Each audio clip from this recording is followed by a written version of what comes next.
What's up, Leafs fans, and welcome back to Leafs Digest. We are live breaking down Game 5 of the regular season. The Toronto Maple Leafs defeats the Dallas Stars 3-2 in overtime here tonight.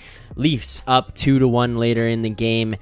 Tyler Seguin getting on the board with somewhat of a controversial call, I guess you could call it, as he bumped Mitch Marner into the goaltender. It goes to review. They ultimately end up overturning it, as Dallas had actually called for review on the play, challenged the play based on the fact that they felt there was no goaltender interference on that one.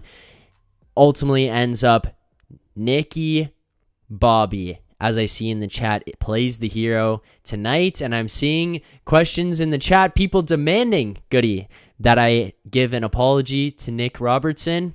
I will not give an apology to Nick Robertson. If that's what you came for, you came to the wrong place. No apology tonight. That ain't happening. No apology for Nicky Bobby here tonight on the Leafs Digest post-game stream. I'm going to tell you that, so if that's what you're here for, wrong place, my friends. Wrong place.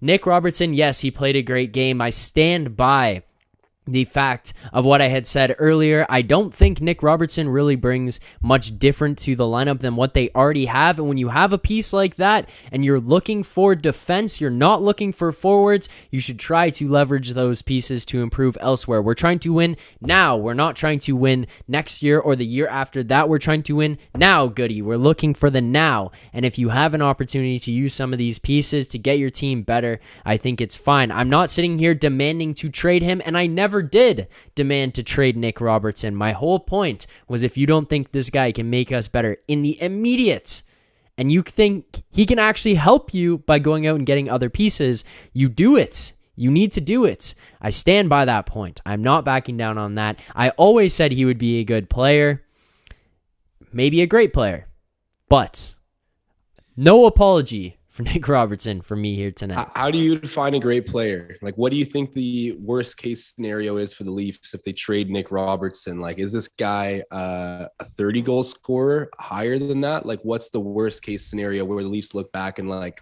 think they left a really special player? Well, I think they could probably get, I think you could probably get like 35 goals out of that guy in a season. Like, I think he could probably be a 35 to 40 goal scorer. Mr. Truman does saying, no, I think Zack will stand by what he said. I think he'll be happy that he contributed, but it's just one game. It'll take a lot more to sway his opinion. Agree. Also, Happy Gilmore saying Goody on waivers. Habs might pick me up. Be careful, Gilmore.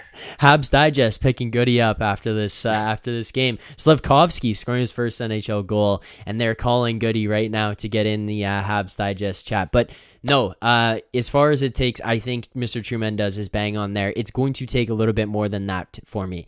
Great, you scored 2 goals here tonight, and I'm not going to diminish what he did. I think that was great, but I still stand by the fact that A, he's got to hold on to this for a consistent period of time. He's got to be able to continue to do this and hold it up, and B, he's got to actually make a difference on the lineup. Like, he's actually got to make a difference, if that makes sense here, Goody. Like, you got to bring something the team doesn't have already. Yes, he scored 2 goals here tonight, and he took out Geno Malgin, our guy Geno Malgin. But if he can sustain this, then I will be happy. That's fine. Prove me wrong. I will admit it. I'm not going to come on here and say it after one game, but I also never said he is not a good player or that he couldn't play in the NHL.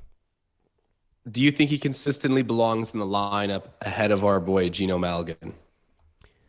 I don't know. Let's find out. I'm not going to make that determination after game 1.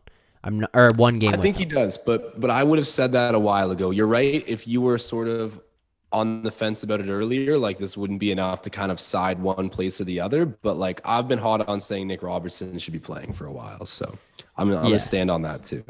Fair enough. Super chat here from Maxentius Decimus. Always appreciated Maxentius. He was humming along in the last live stream as well. Goody. Everyone was concerned about your well-being. I told them, unfortunate incident. You were at Shoppers Drug Mart, put your arm in the blood pressure machine, got stuck, but you made it here today. Classic. Maxentius saying, The boy came to play. Number 89, fire. He wants to be in the lineup.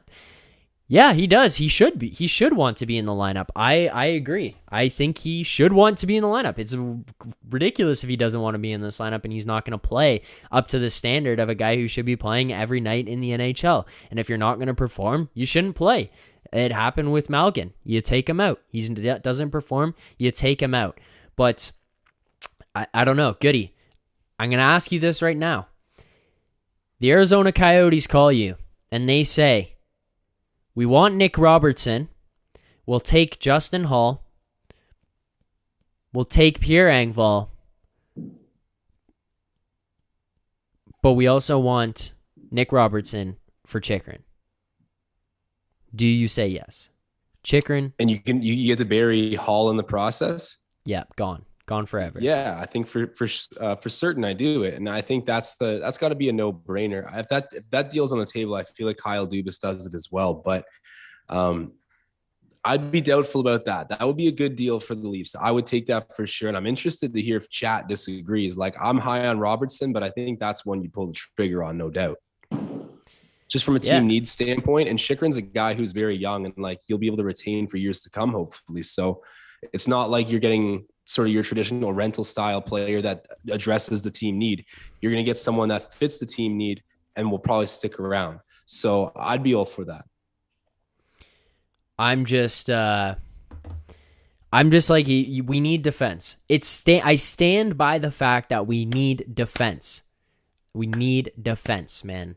Like, this is non-negotiable. Everyone can sit here and be all horny for Nick Robertson scoring 2 goals here tonight, but when we get to the playoffs, you know what's going to happen? You know what happened before the season when I said Nick Robertson, if an opportunity comes up to trade him to improve the team, you should take it? Everyone said, but we need scorers.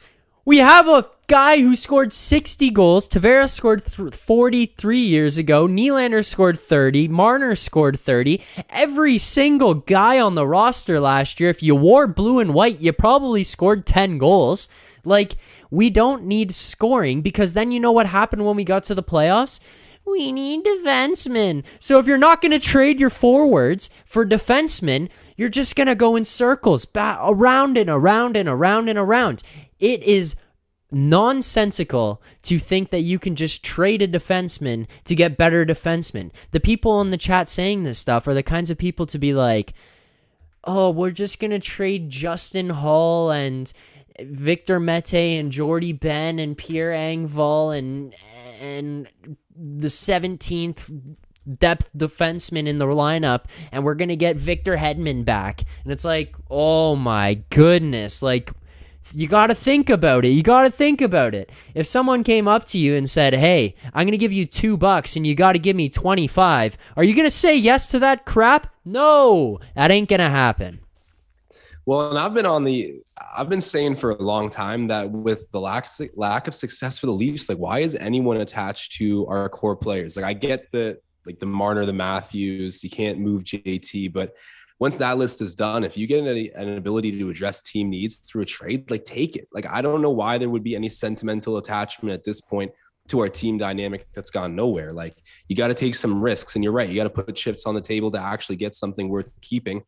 I'm all for it at this point. Like, if you're not for it right now, then what would it take to become for it? I don't know, man, but something's got to change. So I would be inclined to make some risky moves. And Nick Robertson is a trade chip that now has some value that I think you got to at least shop a bit. And when I say shop, but just keep your ear to the ground and field offers for him. That's all. And don't be afraid to pull the trigger. I would even pull the trigger for Nylander on the right deal. But the key is the right deal. And you're right to say that it's a defenseman. Right. My point is just like, everyone gets emotionally attached to people when they see something good. Nick Robertson scores the goal and then he scores the OT winner, and it's like, oh my God, we can't trade this guy ever. He's our child. Like, keep him. And then it's just like, well, next game, if he throws like 5 pizzas up the middle and it's in the back of our net, everyone's going to be like, oh, protect him. It's Nicky Bobby. Like, oh my God. Like, pause, guys. Like, think about this. We got to get better. The team's got to get better. That's all it is. I'm not saying you shop the guy. I'm saying if the call comes in and it's a deal that makes your team better, you take it. And you say, okay, done. Sorry, Nick. I'm sorry that the fans love you because you scored 800 goals one year in Peterborough in the OHL, and now everyone is obsessed with you. Uh, you haven't really been able to help us so far in the NHL here, and now you're actually providing value to get us better on the defensive end. That's all it is. That's all it is. I'm not even saying go and shop him. I'm saying he has insane amount of value, and especially when you're looking at him kind of at these heights, sell high. Yeah, well, at these heights, he's had a big night for sure. Like I don't know. I think that he could at least. I don't know if you're disagreeing with this much, but he would at least be a upgrade from Malgin. As much as Malgin's like a good player, I do think that if you're playing your best team, like you have Robertson in there instead of him, and I think that if you see that as a decent upgrade, well, then maybe he does help your team in some regard. Like I know he doesn't diversify the skill set at all, but I guess you could say that he gives you a little bit more. Like I don't know. I get what you're saying, where it's just not going to make your team play different because you need to play different right now. You haven't got out of the first round with your current structure. So that I understand and agree with. But still, in the meantime, this guy does belong in the lineup. And I don't think you're disputing that. I know I kind of asked it to you earlier, but like you think jury's out on that, eh? You need to see Malgin in there a bit more. You still need to see consistency from Robertson. Like you can't agree with me yet. No, like I actually do agree with you. This guy's going to be an NHL player. But people just get way too attached to guys who are good players. And it's like that's where the frustration of this is, where it's like it's just like Tampa traded away players. They traded away pieces to make their team better. They parted from Jonathan Drouin to go and get Sergachev. Like that, you make moves. You parted from JT Miller and you go out and you get Ryan McDonald. Like you make moves. You have to make trades. You have to make sacrifices. There's guys along the way who get dropped off. There's guys who become good players elsewhere in an attempt to go and get your team better, make your team better right now. It's just like again, 100% going to say I am not shopping Nick Robertson. I'm telling you, if the call comes in, you gotta listen. You gotta listen. That's all it is. Everyone's way too excited about it. It's just like I'm telling you right now, and you will agree with me. When the playoffs come, everyone's just gonna say, all this Leafs team has is small, skilled forwards. Everyone gets so upset about Kyle Dubas drafting small, skill forwards. It's just getting really, really upset over and over again about small, skill forwards. And then one of them comes up and works, and it's like, you can't trade them, keep them forever. And it's like, well, if that piece can go and get you other pieces of what everyone else is always talking about, a top defenseman, a physical defenseman, a big defenseman, whatever, a guy who can step into this lineup today, tomorrow, whatever it is, and make the lineup better, how can you be so emotionally attached? That's my whole point on this. He's going to be an NHL player, man. I am so confident he's going to be a really good NHL player. But if he can go for a defenseman who's going to be a really good defenseman, a number one defenseman who changes the outlook of your team, not Ilya Lyubushkin, not Scott Mayfield, but like a legitimate defenseman, how can you turn down that phone call? You don't at all. And I feel like most people would agree with that. And yeah, good to hear at least like, because I feel like so many people are on the defense right now thinking that you're taking more of a jab at Robertson than you are. Like the reality is you just think that he is good trade bait. And when that phone call comes, like just be ready to hear it because the Leafs need some sort of diversity. So no, I'm in agreement with that. But I will also say I've been high on Roberts, and I'm just so happy the guy's finally getting a chance to play. Like he is going to be an upgrade, whether or not they change that sort of format at any point in the season. So long as he's playing with the big club, he will help them at more. So happy about that at least. And to talk about the game a little bit more too, like obviously Robertson was a big takeaway from tonight, and we can kind of like, make any last comments on him as well. But I'm seeing his 3 hits tonight as well. That's awesome. He was a spark plug. But anyways, Samsonov, like give me your current take on him. Obviously I haven't been here for a couple nights, but I just wanted to get reacquainted with where you're at with Ilya Samsonov. He's playing great. Samsonov is my guy, man. That's my guy. He's your guy. You had the great take on him at the early going in the season. 26 saves, 2 goals against, 929 save percentage. The first goal that he gave up, he's going to want back. He put out a rebound right into the middle there, and it was just kind of tough. It came from the side shot, and he put it right on a platter right up the middle to Luke Lendening coming in the slot. He's going to want that one back, but what did he do? Like he does every single time he goes in there? Battles. And he continued to push on. The guy finishes with a 929 save percentage. All we asked for last year think about this. All we asked for last year out of our goaltenders was give me 900 or above, because they were struggling to do that. Both of them. They're struggling to stay healthy and then give us 900 or above. We have a guy right now who is in the top 5 in the NHL in save percentage. And this is a guy people were all worried about going into this season, being like, I think the Leafs dropped off in their goaltending from last year. I am so pumped up about Samsonov. I am still with it. I also see super chats here. I want to get to them quickly here, Goody, before we get away. First of all, Turtle T with the super chat. Shout out Turtle T. Thank you. Appreciate it. Turtle T saying, Josh, don't look like someone punched your face today. Yeah, I was on the rap stream last night, and I think it was just like his way of telling me I looked ugly or something. It was like, hey, man, looks like someone punched you in the face. And I was like, oh, Turtle, good to see you too, man. Like, hope you're doing well. But shouts out to Turtle T for the super chat. That's my guy. CD Corn here with another super chat. Thank you, CD Corn. Greatly appreciated. CD Corn saying, soup is boiling tonight. Nick for the Conn Smythe. The Conn Smythe, man. They got to win the cup for that to happen, brother. If that happens, I will happily eat my words. I don't care. I'm genuinely just saying this Leafs team has defensive issues. They need to fix them. And if he's a piece that you can trade, like who else are you going to trade? You're not trading Pierre Engvall for an upgraded defenseman, right? Like everyone that people clamor to be traded, you're not trading those guys for an upgraded defenseman. And then everyone is very quick to jump on William Nylander. This is why you can't trade him. He's the best value piece for what he's doing, and he's been probably the best forward on a consistent basis for the Leafs through the first 5 games of this season. And he's continuing what he did in the preseason of this year right through. Like, he is looking like he changed his game. Now, I'm terrified to sit here and admit that because Willie Nye is the first guy to go out there and just tank anything that we could feel about him and just have 5 nights off where you're like, oh my God, where did Willie go? What the hell was I saying 2 games ago? But right now, Willie to me looks like he's just changed his game. Like he is playing physical. He's playing, and this is one of the best ways I can describe him right now, and I'm loving it, is he's playing with like power.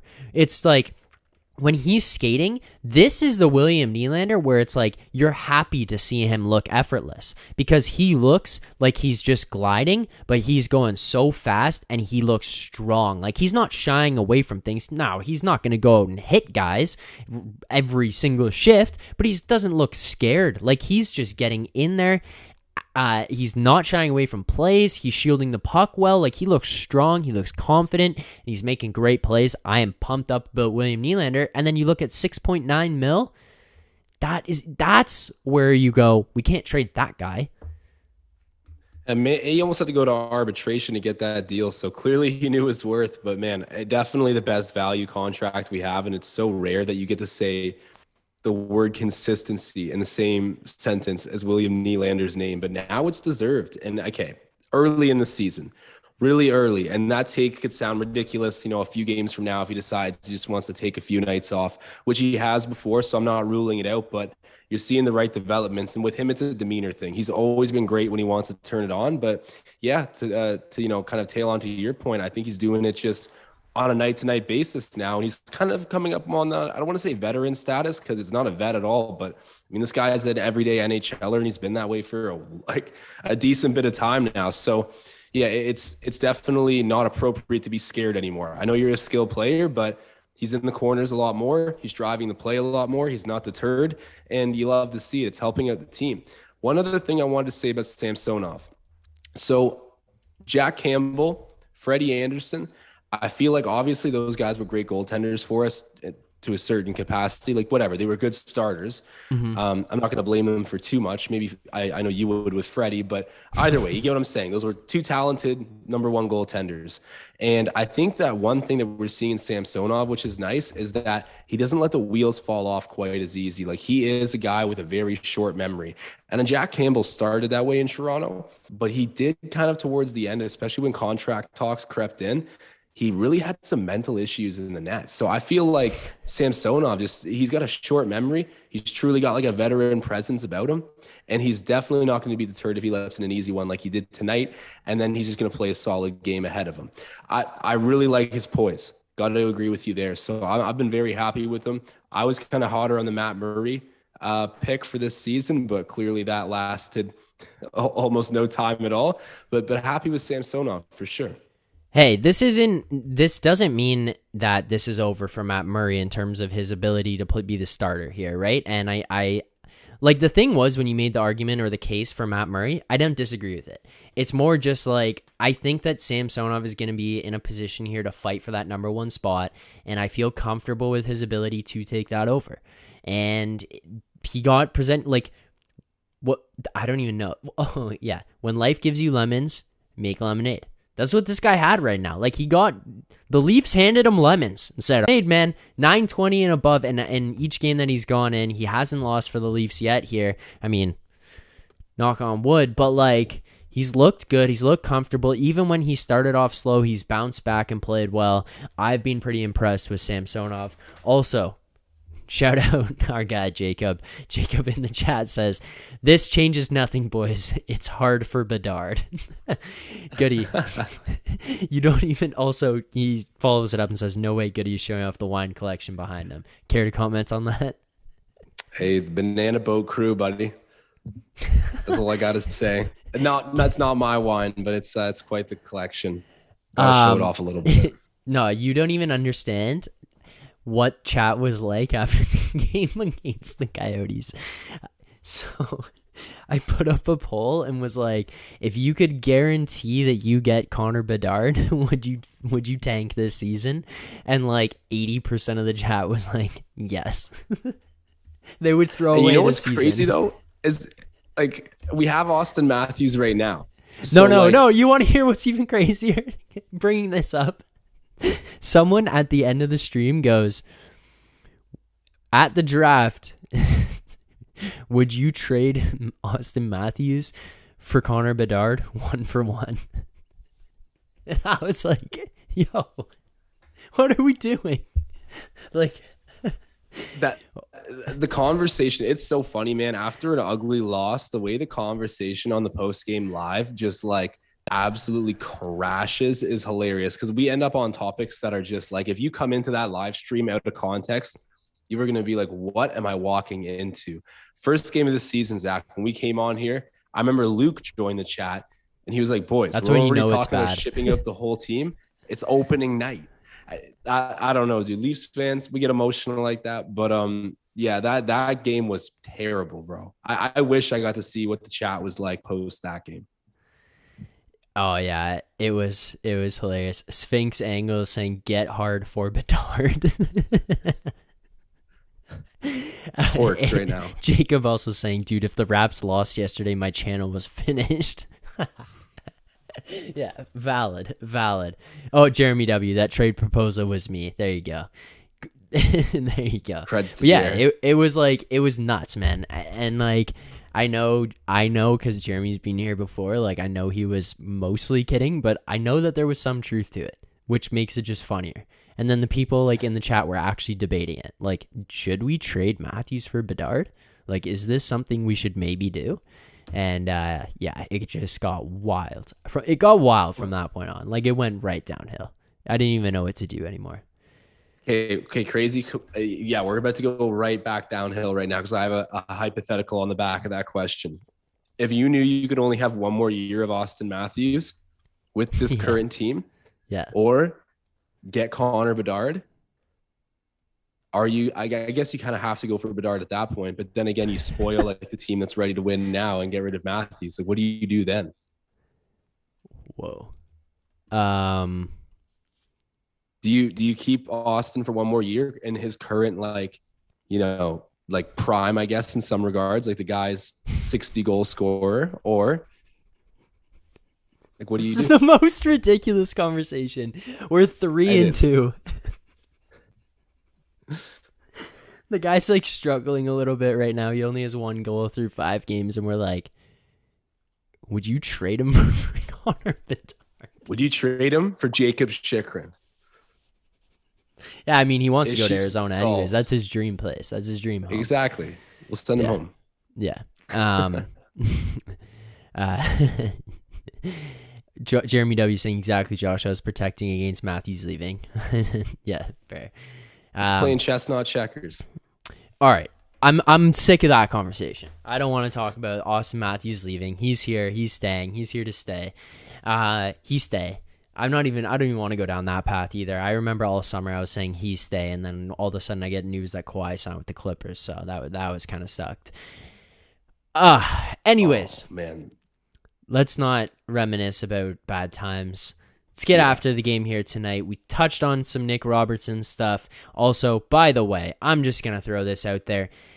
If you want to bet on sports, or if you are getting into betting on sports, you need to make sure that you're going to the betstamp app and signing up using referral code LEAFS. Every time that you place a bet, you can track it using the betstamp app. And before you place that bet, you can always use the odds aggregate to make sure that you're getting the best odds for anything that you're going to bet on. Tonight, I knew Nick Robertson was coming in this lineup. He was going to be slotting in on the second line alongside JT and Nylander. Nylander has been flying. And on top of that, Nick Robertson was likely going to get some type of extra minutes look or later in the games types of looks, and he was playing against his brother, so I figured, hey, tonight of all nights would be the night Nick Robertson scores a goal. So I went onto the Betstamp app, pulled up the player props, saw Nick Robertson, went and grabbed Nick Robertson anytime goal score plus 550 at Bet365. $20 paid out $110. Whereas if I make that exact same bet on some of the other sports books that I was seeing out there, plus 350, plus 400, I am losing or not winning about $40 less. So make sure you always use the Betstamp app to find the best odds for anything you want to bet on, whether it's player props, sides, totals, spreads, whatever it is. Download the Betstamp app today, track your bets, bet responsibly, and sign up using referral code LEAFS.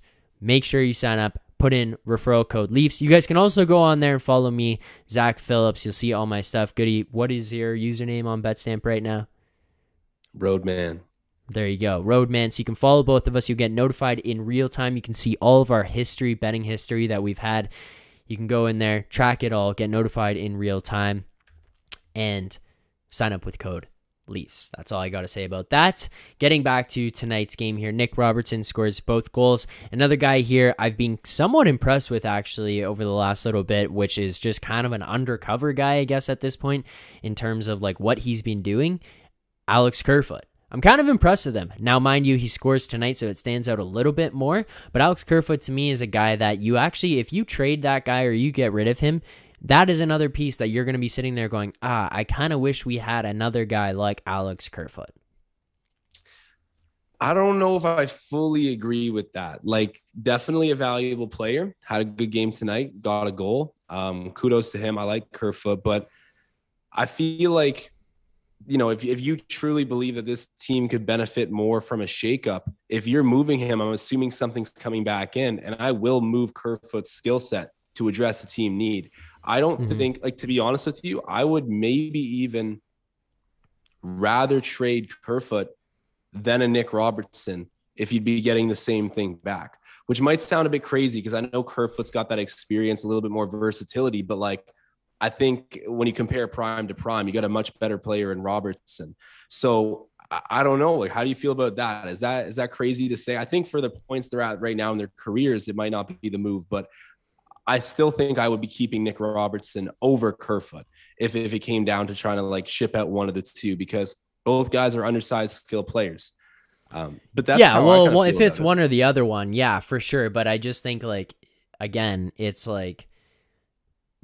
return you can get on Yeah. Robertson is going to be much higher. And like if you're going to win, man, you got to like swing for the fence. Like go get the big guy. That's all it is for me. And where I'm like you just kind of got to remember that even if you're shipping out Kerfoot, like the package coming back isn't that great. Your biggest asset gained in that is cap space cuz you're shedding 3.5 per. And yeah, I completely agree. And if it's 1-for-1 or one, I'm taking Nick Robertson. I'd rather keep Nick Robertson. Straight up, I would. So Yeah. that is kind of that. But yeah, Well, I'd and yeah, also not to take it to an irrelevant place, I guess, right? Like we're just making comments more so about his game this season and whatnot. Like to go down the trade route might be a little excessive. I just still feel like I'm not really attached to Kerfoot, and I think he does an okay job. But we just have so much of that in the lineup that, when you say we might miss it if it's gone, I honestly tend to think not. But again, maybe I'd be surprised. I'm personally not attached to Kerfoot, but I'll give him his kudos. He had a good game tonight. 3 shots on goal, got a goal to go with it. I think he was obviously valuable tonight. if you are here watching right now for the first time and you have not subscribed to this channel, make sure you hit that subscribe button as well as hit the like button on this video. You can share this around, send it to your friends, get them to join in on the conversation as well. We try to engage with the chat as best we can as this goes on. Obviously, we are talking as well, so we try to keep up with it, but make sure you hit that subscribe button, share it around, hit like. Trying to build a community here, and you guys have been an incredible part of that so far on the road to 3,000 subscribers. So make sure you help Goody and I out getting there. But before we get into some more stuff here, I am seeing a super chat here from Maxentius Decimus. Shout out Maxentius for the super chat. He says, very pointed with this one, 16 has been poop. The poop emoji. 16 has been poop. As far as this goes, I want to bring this up too because I did see another comment. Leafs need cap space. Get rid of one $10 million player and Muzzin.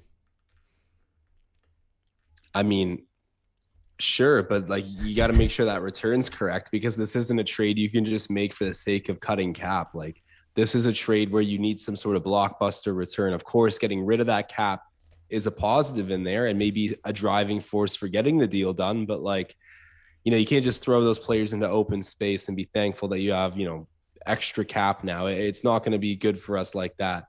And is Mitch Marner that player? I don't know. I said I think he's off limits just because he's such a unique skill set.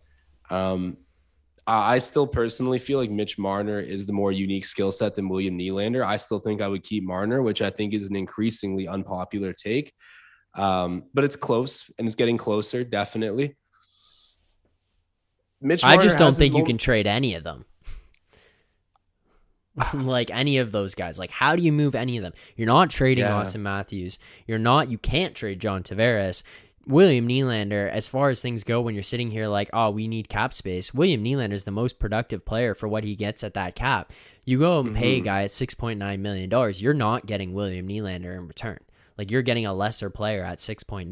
Like if you were to say like right now where the market is at, you spend $6.9 million, you're getting a player worse than William Nylander at that price. That's part of the problem there. And then Mitch Marner, the one thing with the idea of trading a Mitch Marner is that any corner you turn around, that trade is there to slap you in the face. Yeah.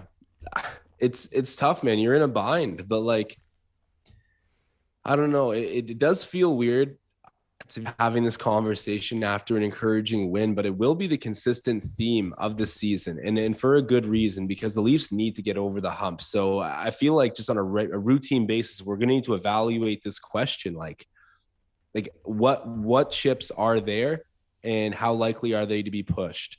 So I don't know. I really don't leave many people off, but I still would say like Mitch Marner would bite you so bad. Like this guy will go out and have some crazy north of 100-point season, like 140-point season, win the cup, win the Conn Smythe, win the Hart. Remember when I said that? Yeah. Oh yeah, I forgot about that actually.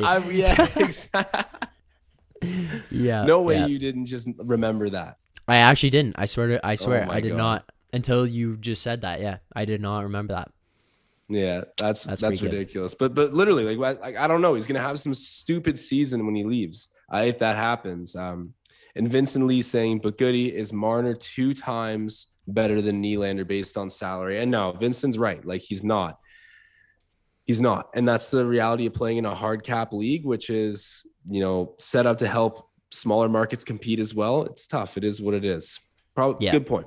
Good point. No, another super chat here.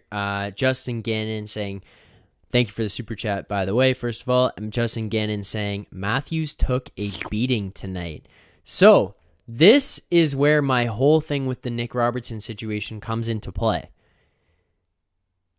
What does Nick Robertson do to help you add toughness to the team or add physicality or add anybody who's going to fight? And here's the other thing, Goody. Nick Robertson got absolutely lit up after a shift after he scored a goal, and nobody even batted an eye. So everyone's going to sit here and say, and I'm not saying it's wrong or right, but everyone's going to sit here and say, we need to be tougher. We need to be more physical. We need to hit guys. We need to do this. Why is Austin Matthews second on the team in hits? And then they're going to say, but we don't want to trade our skill guys for physical guys. Well, and I don't get the attachment, though. Like, I get it might burn a little bit, but you got to move it, man. The definition of insanity is doing the same thing over and over again, expecting a different outcome. And like, unless you diversify it a little bit, you're just going to end up in that same outcome. I don't know. The Leafs have had weird luck in the playoffs, and matchup wise, it's been weird, but you got to hold yourself accountable, and they know that they got to get more physical. Who to you are logical targets? Because look, I think everyone thinks of this guy when we consider trade bait. That would be a great physical presence to bring in. And I obviously know the Habs aren't going to be good. Josh Anderson would be absolutely unreal. But I'm sure you know his cap hit. Do you know what it is? Isn't it above 6? Am I wrong? It's probably decent because I know he signed an okay contract. And I get also, do you think do you think the Habs would just on principle not do a trade with the Leafs like that, where they send an ultra physical guy? Yeah. 5.5 mil. I thought it was above 6. 5.5. My bad. I don't know. My mind kind of goes crazy thinking about the different options out there in the league to pick up some toughness. And this is the call you make, dude, because it's going to be real hard.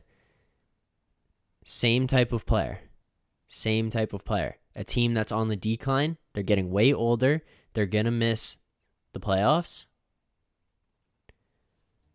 Hello? Would you be willing to trade Tom Wilson? Oh my God. Bro, Tom Thoughts? Wilson, the ultimate menace coming home to Toronto. That would be unreal. Yeah, that would be cool. I wonder, how much does he get paid, though? Because he's still on a huge contract, isn't he? You need some salary retained by the Caps. Yeah, I'm trying to find. He's at least getting paid what Anderson gets paid. I have like some ad blocker on right now. I didn't even know it was on. I can't access Cap Friendly. You know who the Leafs need? Is Brandon Montour. Yeah, Gordon. Josh Anderson is 5 mil, 7 years. Yeah, you're right. But his salary this year is 7 mil, but his cap hit is 5.5. Brandon Montour. Don't bring that up again. Tom Wilson, 5.1 mil for this year and next. 28 years old. Done. Yeah. Another super chat here. Another super chat from Justin Gannon. It goes on the topic we're on right now. Justin Gannon saying, Tom Wilson for Kerfoot and a second. And he just says, I did the super chat before you said Tom Wilson.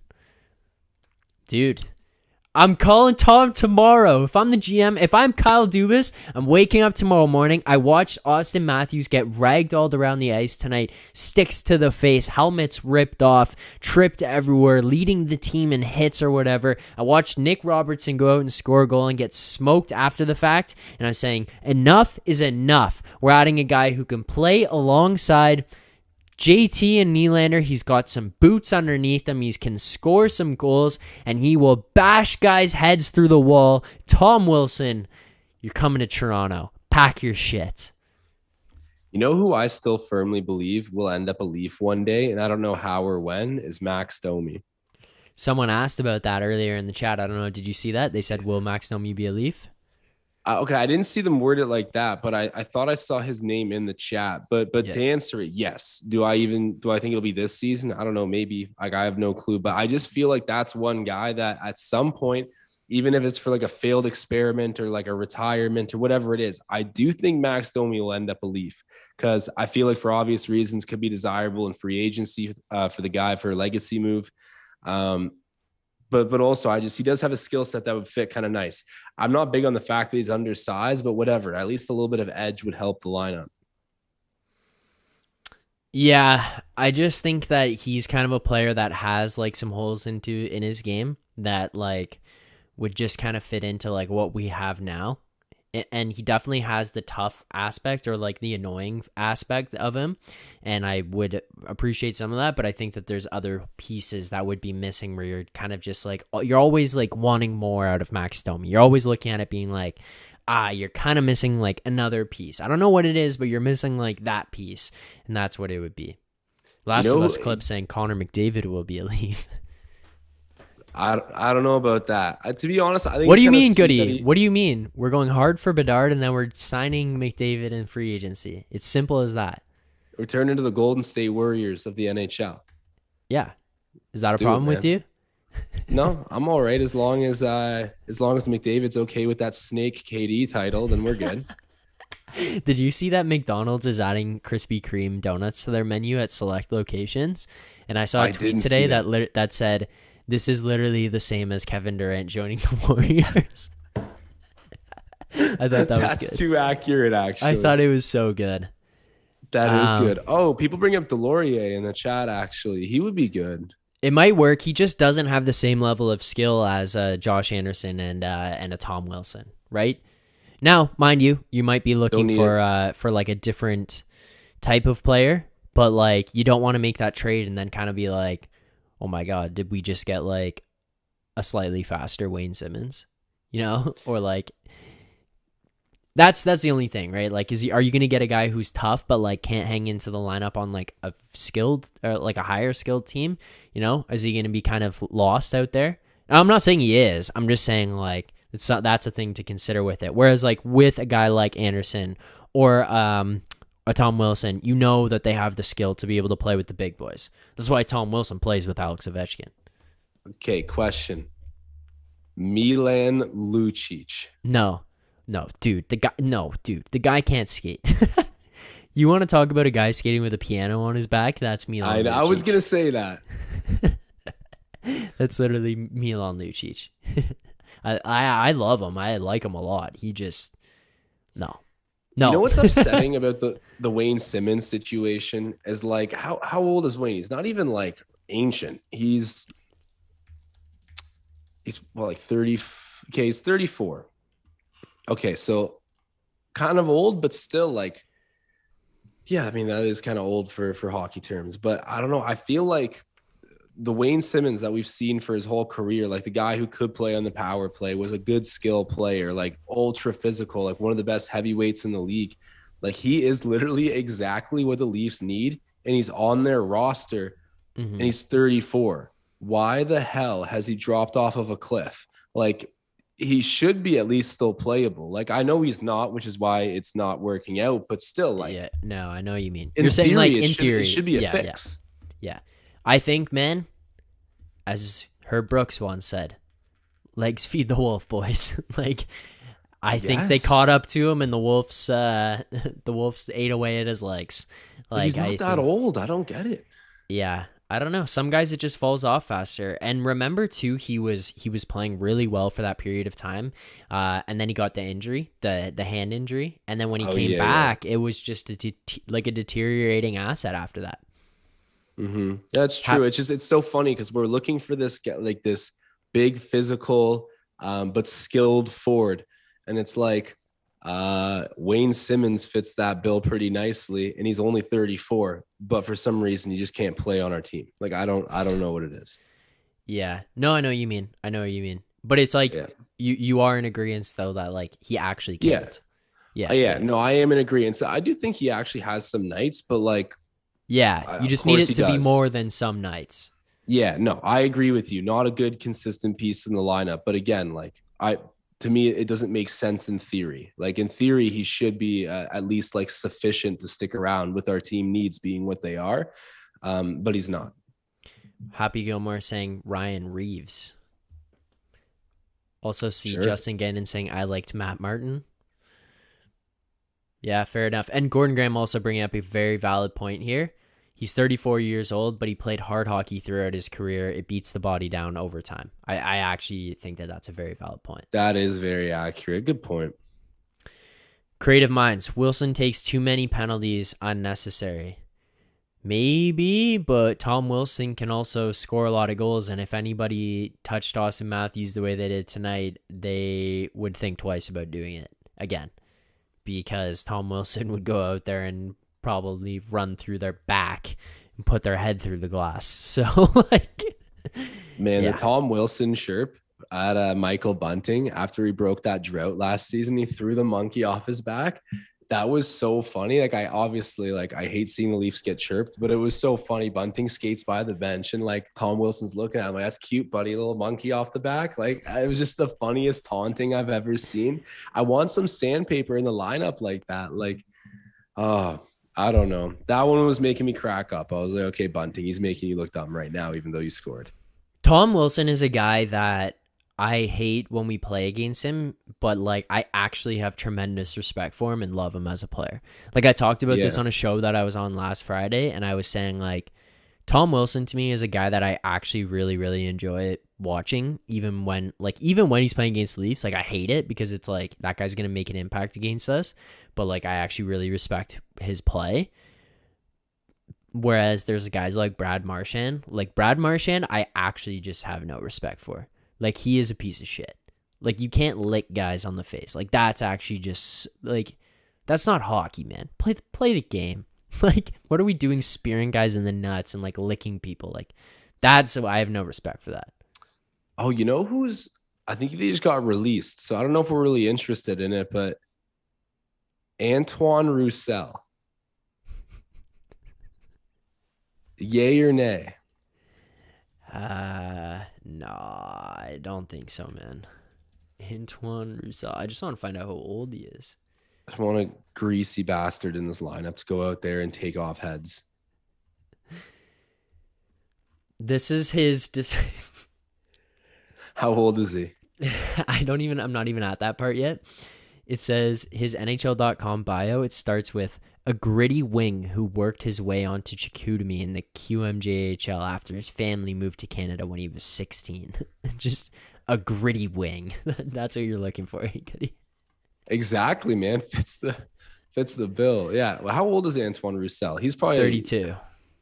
That's not that old. Like, and I think I don't know. Maybe he fits what we're trying to do a little bit better than we're because I think he got released from a losing team. Yeah, it was AZ, I think. Or He had 8 points in 53 games last year, and he was a minus 16. Well, whatever. He was playing in a dumpster fire, but Yeah. Plus minus is not everything. It's more just like it's hilarious. Just like read that stat line across. He's and be like, we need 197 him. points in 607 career games, 10 seasons. Good for him, man. What a career. Yeah, he's a rat. Also creative mind saying I meant Wayne Simmons. Fair enough. Remember when we had that bet on Wayne Simmons to take a penalty last year in the playoffs, Giddy? Yeah. No, it was under. Remember, because he took a dumb penalty the game before, and it's like there's no. Oh, actually, was it? No, it was to take one. Okay, yeah, no, I remember because CP handed out that bet, and everyone hit. That was a sick find. Plus money too. If you guys are here right now and you have not hit subscribe to this channel, make sure you hit subscribe. You'll turn on the bell. You get notified every single time we go live after the Leaf streams. If we're posting regular videos, just recorded videos, talking about trades, rumors, all that kind of different stuff, it'll be here on this Leafs channel. So make sure you hit that subscribe button, turn on notifications, and hit that like. We're only at 45 likes right now, 145 people watching. So shout out to everyone who's watching right now. That's a lot of people who have not hit like, so make sure you do so right now. Show some support to Goody and I as we are on the road to 3,000 subscribers. I'm seeing in the chat right now, Goody, Hurt Locker 66. How many goals will Kessel score with Vegas? He had 8 in Arizona.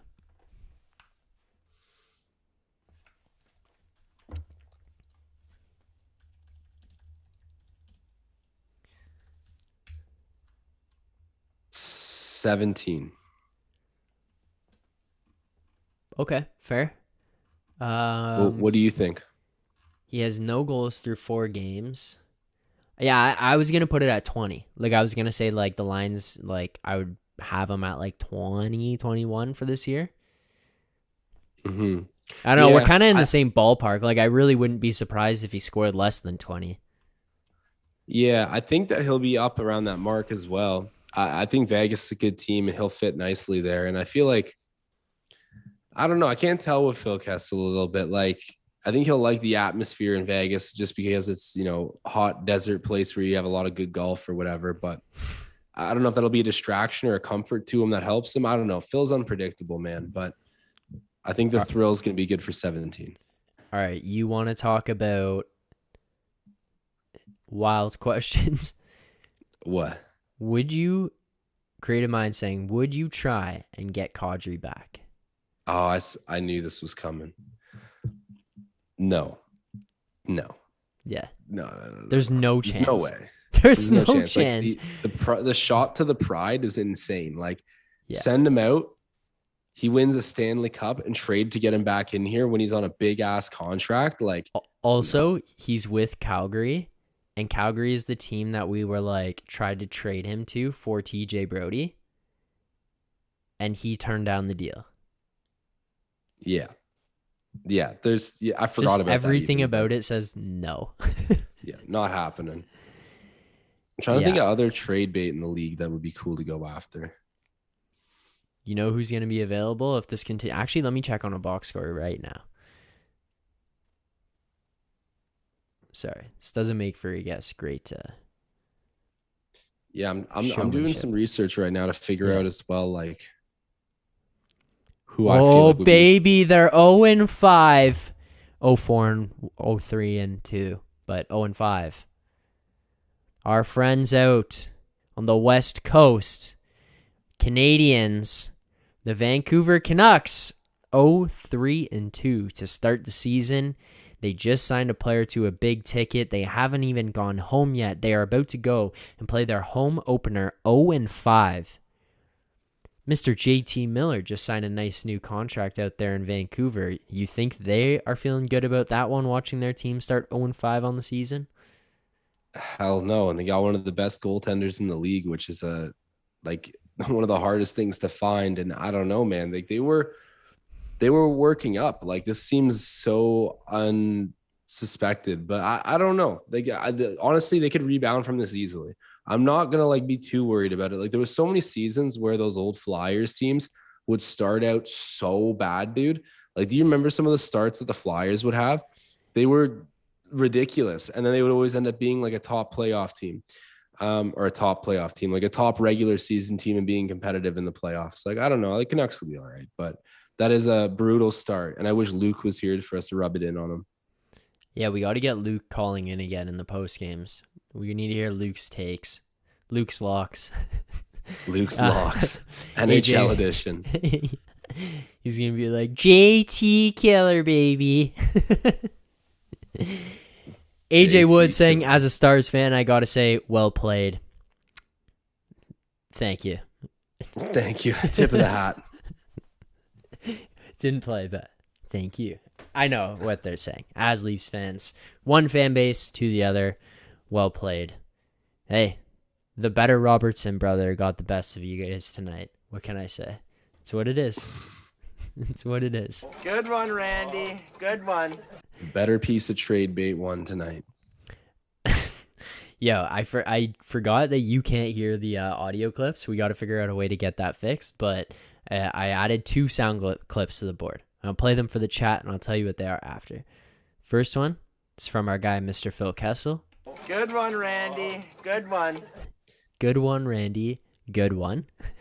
And then the other one. Yeah, I know that one. Have you ever seen the ESPN video of the reporter who got put into the like Thursday night game or whatever, and like it was a really bad situation because he didn't speak English and he got thrown onto the sidelines and they threw to him mid-game, and then he goes, he's talking about the coach and he's like, he played offense in university and here he is having the time of his life. Have you ever seen that? I've never seen that. No. What was his native language? Like, what was he? Spanish. He came from the ESPN Deportes stream. It was like some type of specials, like Spanish edition night, and they brought him in. I have not. And they seen put him that in a one. horrible spot. Like, you kind of feel bad for him because they put him in a horrible spot. But They left him out to dry. That's tough. yeah.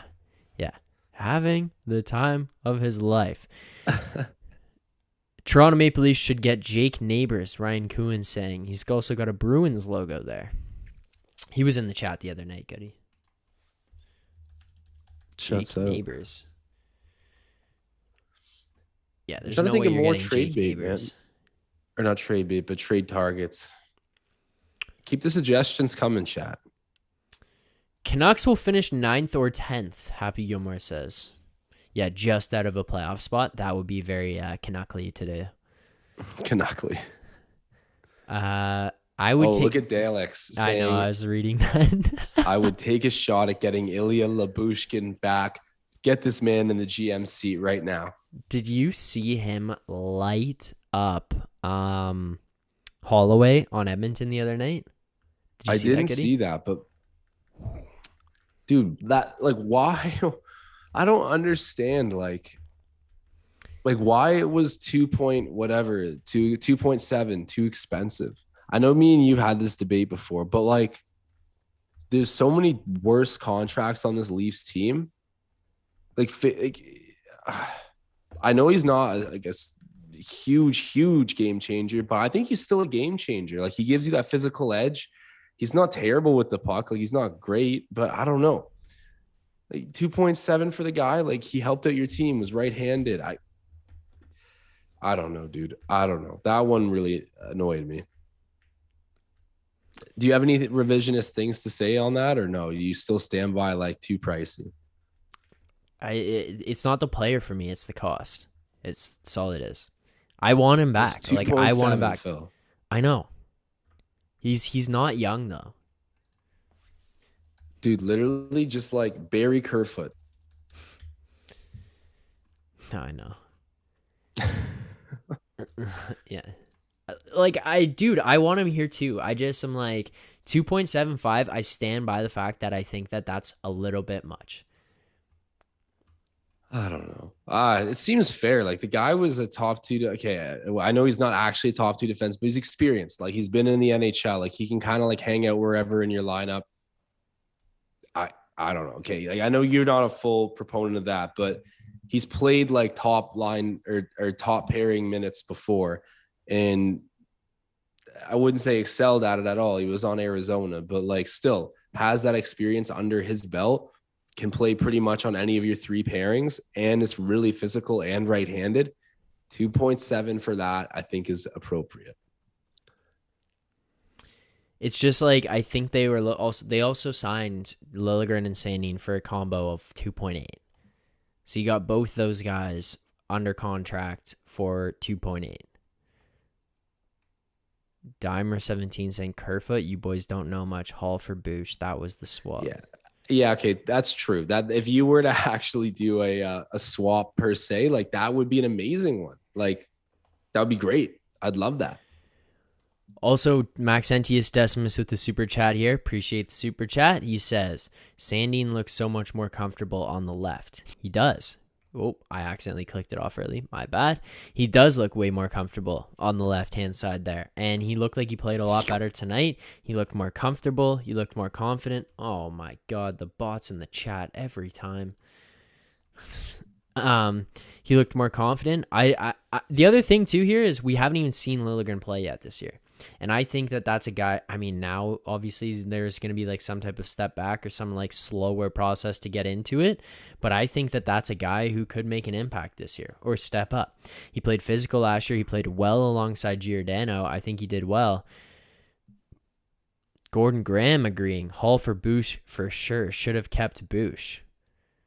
I agree. I agree, man. It's just not up to me to get rid of that money. I know they had to get rid of the money, and Goody, as much as we both want it to happen, we know far too well they're not just going to drop Justin Hall. It was known ahead. Yeah, I guess. I just it doesn't make sense to you. But then I don't know, but you also still you would say we have a good management, right? Yeah, I just can't wrap my head around that decision. It's like the one that sticks out to me every time that I'm like, what are we doing? It's the one. I don't want to go down the Justin Hall train tonight. I don't. We've had a good stream so far. Not it's even been for an old hour. time's I sake. don't know. No. No. Please, no. I don't want to have this conversation. Clandestine in the chat saying the Lily man is coming. All will be fine soon. I like that. I'm excited to see Lilligren. Yes. I'm done with the whole conversation. I don't want to have it. All right, goody. Let's get into our awesome Matthews play of the game here. Let's do it.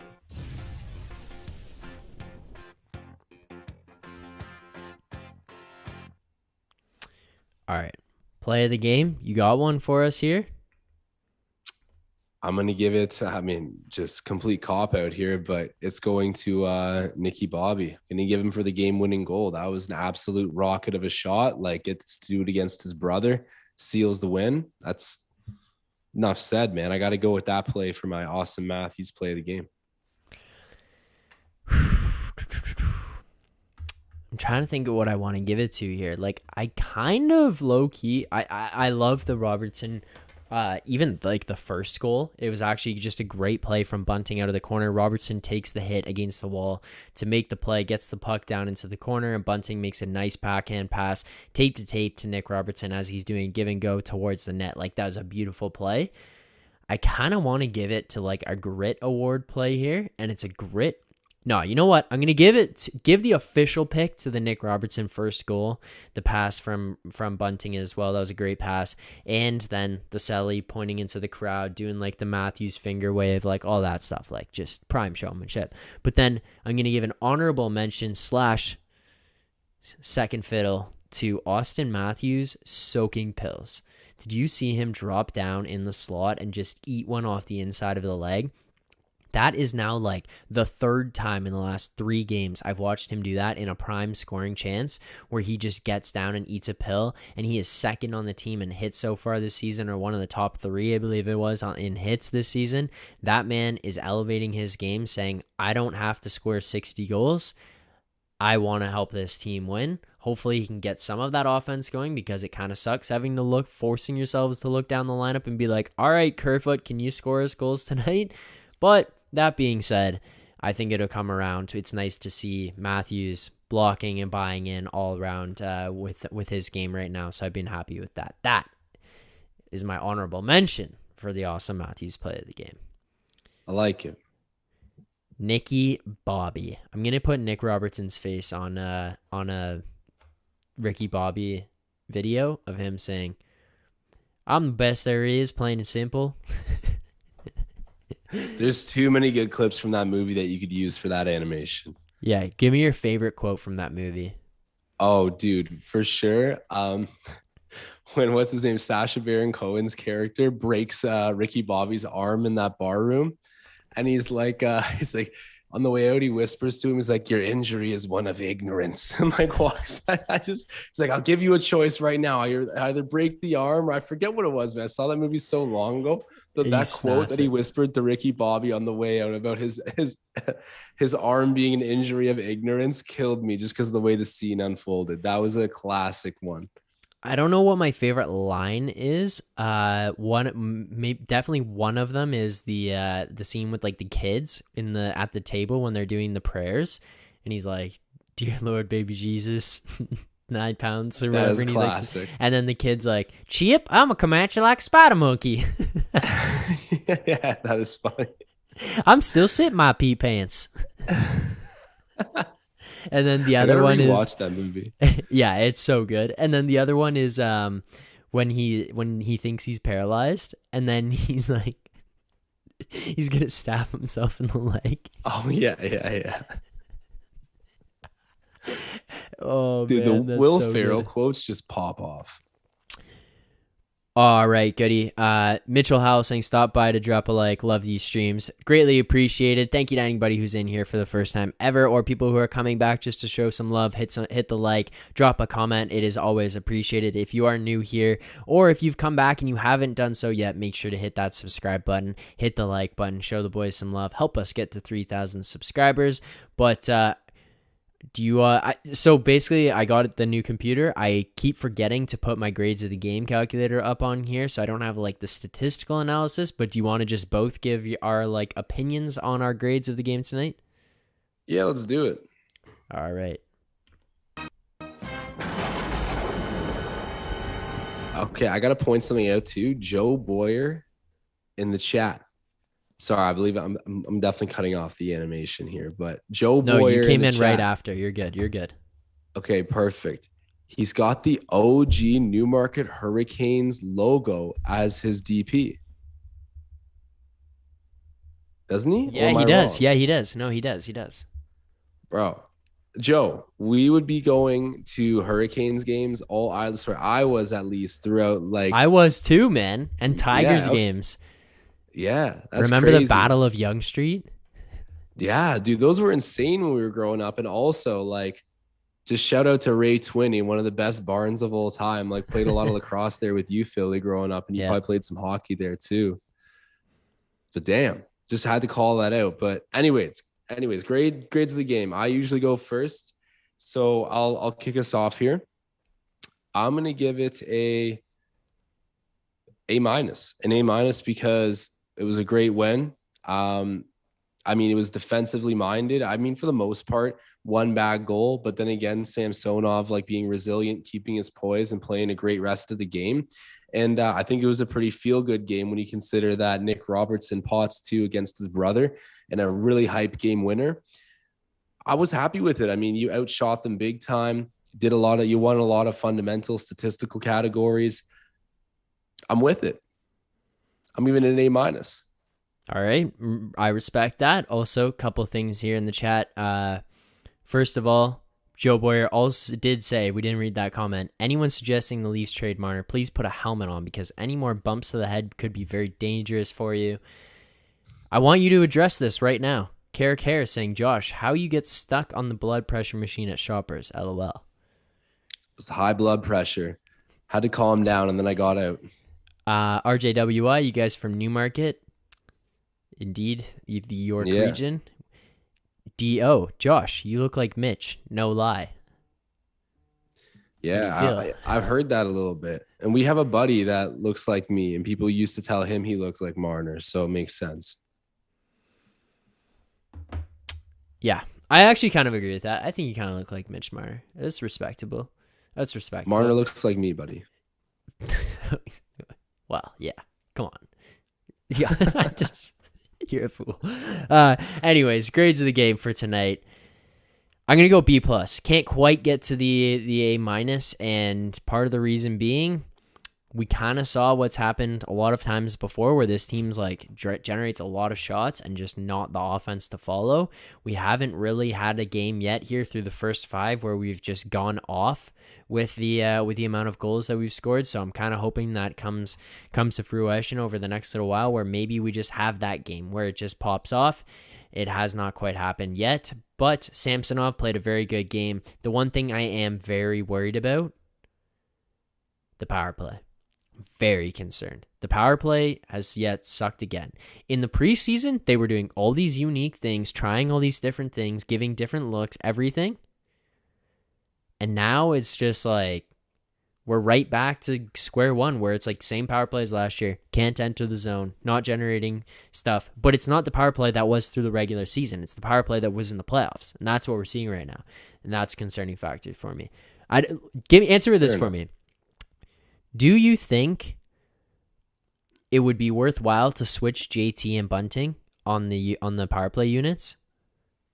And here's my reasoning, okay? And I'll just give it to you brief, and if you have more questions, feel free to ask. But my reasoning is, I think that Bunting adds a different dynamic to that power play, and the biggest reason is I think JT is more of a side of the net guy, looking for side tips and to be able to pop out into a shooting position, whereas I think part of the difference is that Bunting will be a very net front guy. Like, he's going to be that piss you off factor like Matthew Tkachuk, where he just stands right in front of the guy. And that's a little different than what JT does, where he's going to go and fight for that positioning. He's going to stand there. He's going to annoy the defenseman. He's going to annoy the goaltender, and he's going to be right in the line of sight. And I just kind of feel like it's a little bit different than having JT be like a side guy, and it might draw more attention to that front area and open up some of the sides for them to be able to get in and get better looks and have better looks at rebounds and that kind of stuff, with Bunting being in there, where you can just shoot the puck, have traffic, and potentially get rebounds. I agree with your justification. And power plays, I think, are one of those things that I want to be careful about saying this. I feel like you should have it somewhat fluid a little bit, because and then eventually you do hit a bit of a stalemate, and it's good to get a little bit of a different look and just keep things new and cycling through. So yeah, I'm always for some fluidity, and I think that'd be worth trying to change with the struggles at the moment. I mean, I'd love to find a perfect power play 5 and just roll with that all year, but that is like a pretty rare scenario to have for a team. And you know, I think that Michael Bunting is like you said, a great pest in front of the net. So I think he could fill that void nicely, and I'd be open to trying it. The other thing I would be interested in, it's not as pressing, but switching Sandin and Riley.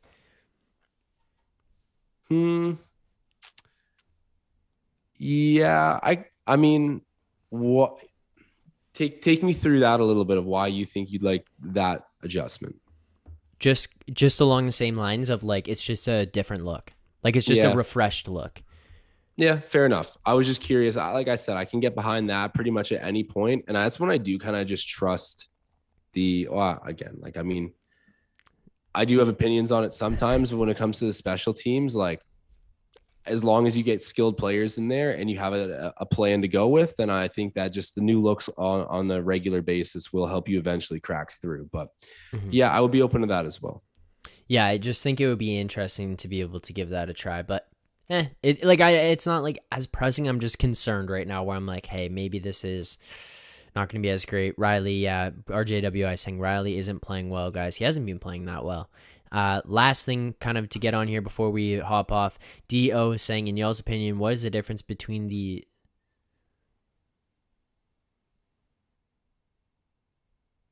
Do you know what that says?